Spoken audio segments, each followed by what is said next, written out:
नमस्कार मंडळी, आज आपण नाश्त्यासाठी सकाळच्या घाई गडबडीत अगदी हलका फुलका कमी तेलकट असा नाश्ता तयार करतोय।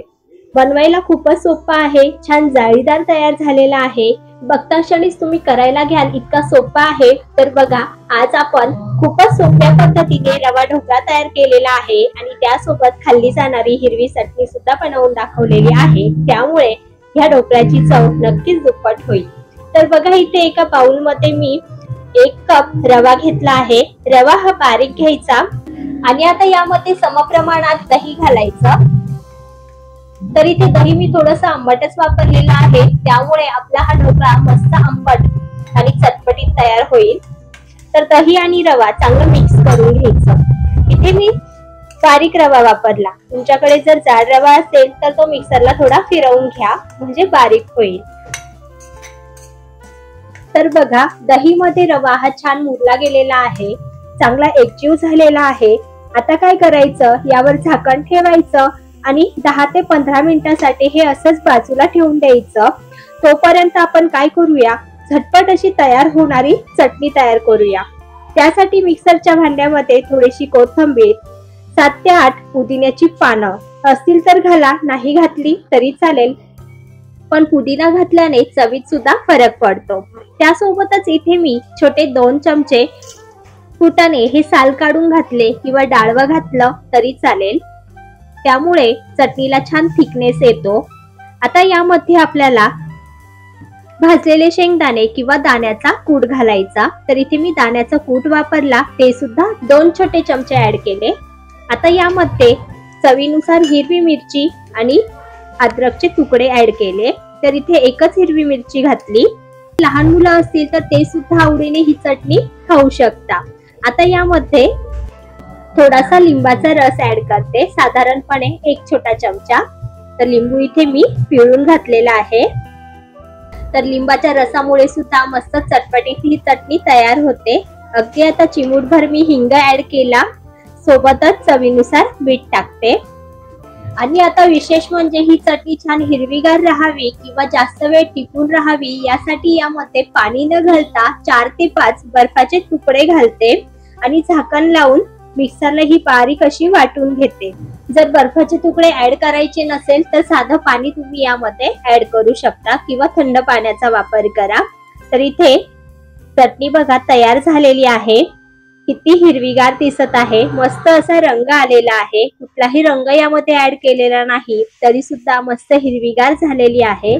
थिकनेस बघा, याच पद्धतीने ही अशी करून घ्या। चवीला म्हणाल तर अप्रतिम अशी लागते। ढोकळा, फाफडा किंवा वडापाव कुठल्याही स्नॅक्स सोबत ही अप्रतिम अशी लागते आणि फ्रीज मध्ये ही 2 ते 3 दिवस आरामशीर टिकते। तर सुरुवातीला आपण जे दही आणि रव्याचं मिश्रण ठेवलेलं होतं बघा मुरण्यासाठी, ते सुद्धा छान मुरलेलं आहे। रवा हा थोडासा घट्ट झालेला आहे, कारण तो छान दह्यामध्ये मुरलेला आहे। तर आता बघा, यामध्ये आपल्याला पाणी ऍड करायचं आहे। तर सुरुवातीला इथे मी 1 कप पाणी घेतलं, त्यातलं अर्ध पाणी घालते आणि छान फेटून घेते, म्हणजे मिक्स करून घेते। तर हे चमच्याने किंवा बीटरच्या मदतीने छान मिक्स करून घ्यायचं। यामध्ये गाठी या असतील तर त्या छान मोडून घ्यायच्या, यात एकही गाठी ठेवायची नाही। छान सरसरीत हे बॅटर तयार करून घ्यायचं आहे। मध्यम स्वरूपाचं हे बॅटर तयार करून घ्यायचं। तर बघा, इथे मी असं हे बॅटर तयार करून घेतलेलं आहे। तर बघा, जास्त घट्टही नाही आणि जास्त पातळ सुद्धा नाही, मध्यम स्वरूपाचं हे बॅटर तयार करून घेतलं। यामध्ये आपण फक्त अर्धा कप पाणी ऍड केलेलं आहे, कदाचित तुम्हाला थोडंसं कमी अधिक पाणी लागू शकतं, ते रव्यावर अवलंबून असतं। रवा फुलण्यासाठी किंवा रवा किती पाणी शोषून घेतो यावर हे पाणी थोडं कमी जास्त होऊ शकतं। आता काय करायचं, तर हे बॅटर बाजूला ठेवून ज्यामध्ये आपल्याला ढोकळा हा स्टीम करायचा आहे, वाफवायचा आहे, त्या प्लेटला किंवा त्या डब्याला तेलाने ग्रीस करून घ्यायचं, म्हणजे तेल लावून घ्यायचं। तर बघा, हे असं अगोदरच तयार करून घ्यायचं। नंतर जे बॅटर तयार करून घेतलेलं होतं त्यामध्ये 1 छोटा चमचा जो पोहे खाण्याचा असतो तो 1 चमचा इनो ऍड करायचा। या ठिकाणी तुम्ही खाण्याचा जो सोडा असतो तो सुद्धा ऍड करू शकता, परंतु इनो घातल्याने ढोकळा हा छान जाळीदार बनतो। आणि त्यावर 1 चमचा पाणी ऍड केलं, म्हणजे इनो हा छान ऍक्टिव्ह होतो आणि चमच्याने छान लगेच फेटून घेतलं। तर बघा फटाफट ही क्रिया करायची, छान फेटून घ्यायचं. रवा हा हलका फुलका होतो आणि छान फुलतो बघा. आणि लगेच आता वेळ न घालवता तेलाने ग्रीस केलेल्या प्लेटमध्ये हे सर्व बॅटर ओतून घ्यायचं. तर म्हणूनच मी अगोदर सांगितलेलं होतं की आपल्याला पुढची जी क्रिया आहे ती फटाफट करायची असते. त्यामुळे काय करायचं, प्लेटला अगोदरच तेलाने ग्रीस करून घ्यायचं. तर सर्व बॅटर यामध्ये मी ओतलं, छान असं एकसारखं पसरवून घेतलं. आणि आता यावर काय करायचं, जी लाल तिखट असते बघा, लाल मिरची पावडर, ती अशी भुरभुरायची, म्हणजे ढोकळा हा दिसायला छान दिसतो आणि खायलाही टेस्टी लागतो. आणि लगेच ही प्लेट आपल्याला उकळत्या पाण्यामध्ये स्टीम करायला ठेवायची. तर ज्या वेळेस आपण रवा भिजायला ठेवतो ना किंवा चटणी तयार करायला घेतो त्यावेळेसच इथे मी स्टीमर लावून घेतलं होतं. बघा बघ, कढईमध्ये छान पाणी उकळलेलं आहे आणि अशा उकळत्या पाण्यामध्येच ही प्लेट ठेवून द्यायची, म्हणजे व्यवस्थित हा ढोकळा स्टीम होतो. आता मध्यम आचेवर साधारणपणे 15 ते 20 मिनिटं हा ढोकळा स्टीम करून घ्यायचा आहे. 15 मिनिटातच हा प्लेटमध्ये असेल तर स्टीम होतो, परंतु डब्यात ठेवला तर 20 मिनिटं नक्कीच लागतात. आता ढोकळा स्टीम होतो तोपर्यंत आपण दुसऱ्या गॅसवर तडका पॅन मध्ये थोडंसं तेल घालूया. तर इथे एक छोटासा तडका तयार करून घ्यायचा आहे. तेलामध्ये मोहरी छान फुलली की लगेच यामध्ये कढीपत्त्याची पानं, तर कढीपत्ता सुद्धा तडतडला आहे तर लगेच यामध्ये एक हिरवी मिरची बारीक कट करून घातली. त्यानंतर अगदी चिमूटभर हिंग घालायचा, 1 चमचा सफेद तीळ आणि आता गॅस बंद करायचं. छान हे मिक्स करून घ्यायचं. तर बघा या ठिकाणी मी गॅस बंद केलेला आहे, नाहीतर मग तेल गरम असल्यामुळे तीळ किंवा फोडणी जळण्याची शक्यता असते. तर हे छान बघा तडका इथे अगदी साधा सोपा आपला तयार झालेला आहे.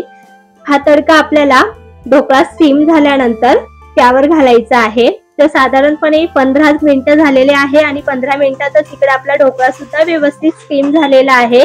कारण हा मी प्लेटमध्ये घातलेला होता त्यामुळे व्यवस्थित हा 15 मिनिटात स्टीम होतो. टूथपिकने किंवा चाकूने चेक करून बघायचं. तर कुठेही मिश्रण आपलं टूथपिकला चिटकत नाही, व्यवस्थित क्लीन निघत आहे, म्हणजे आपला ढोकळा हा परफेक्ट असा स्टीम झालेला आहे. तर आता प्लेट काढून घ्यायची आणि पूर्णपणे थंड होऊ द्यायची, त्यानंतरच आपल्याला हा कट करायचा आहे. तर आता मी ही प्लेट काढून घेते आणि पूर्णपणे थंड करून घेते. तर बघा साधारणपणे 15 ते 20 मिनिटांनंतर तो बघा असा साईडने सुटायला लागलेला आहे. प्लेटही व्यवस्थित थंड झालेली आहे, हाताला सुद्धा मिश्रण चिटकत नाही. तर आता हा आपण कट करून घेऊ. तर इथे मी चौकोनी आकारामध्ये कट करून घेते.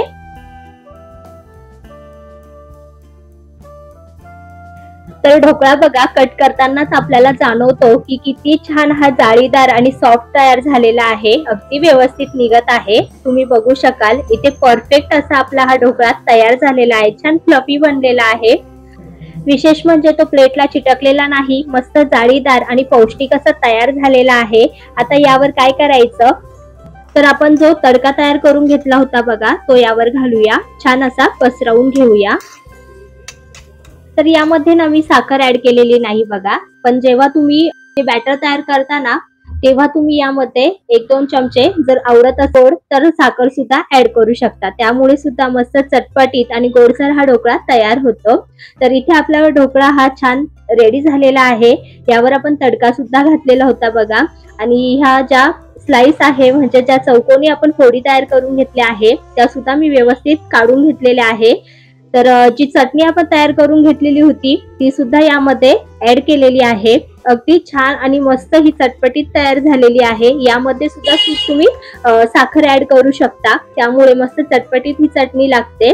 तर बघा या ठिकाणी आपण सकाळच्या नाश्त्यासाठी घाई गडबडीमध्ये अगदी पौष्टिक, कमी तेलकट, चटपटीत आणि पौष्टिक असा हा ढोकळा तयार करून घेतलेला आहे, जो की छान जाळीदार तयार झालेला आहे. आणि पहिल्यांदा जरी तुम्ही हा ढोकळा ट्राय केला तर अजिबात बिघडणार नाही, परफेक्टच तयार असा जाळीदार आणि मऊ लुसलुशीत तयार होईल. तर हा चटणी सोबत मस्त एन्जॉय करायचा, खूप टेस्टी लागतो. करून बघा, लहान मुलांना तर प्रचंड आवडतो. फक्त यामध्ये हिरवी मिरची जी आहे ती कमी घाला. तर कशी वाटली तुम्हाला आजची ही रेसिपी? हे कमेंट मध्ये सांगा। आवडल्यास लाईक आणि चॅनलवर नवीन असाल तर सबस्क्राईब करायला मात्र विसरू नका। धन्यवाद।